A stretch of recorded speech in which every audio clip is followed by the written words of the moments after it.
Severe storm blasts the Northeast with more than 40 inches of snow. Man, 71, is killed in Vermont crash as dozens of schools close in Buffalo.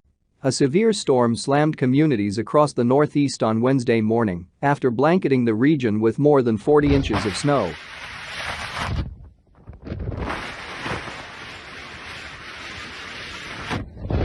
Officials from Buffalo, New York have urged motorists to use caution due to low visibility on the roads during Wednesday morning commute. On Tuesday, the national Christmas tree just south of the White House also toppled over due to 37 mph winds from the brewing storm.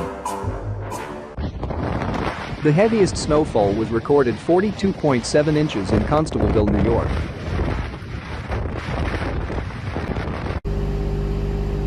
In Buffalo, a snowplow was seen lifting heavy snow onto a giant mound in the dark, while another video showed a wild wind and snow mixture on the shore of Lake Erie. The lake effect is set to make one final stand across the Buffalo, New York and Niagara region as the snowfall advances from the south to the north.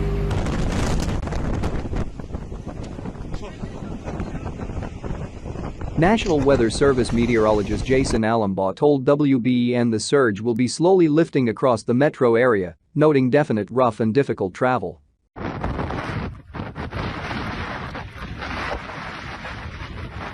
Dozens of schools have closed their doors or switched to remote learning amid warnings to avoid all travel where possible.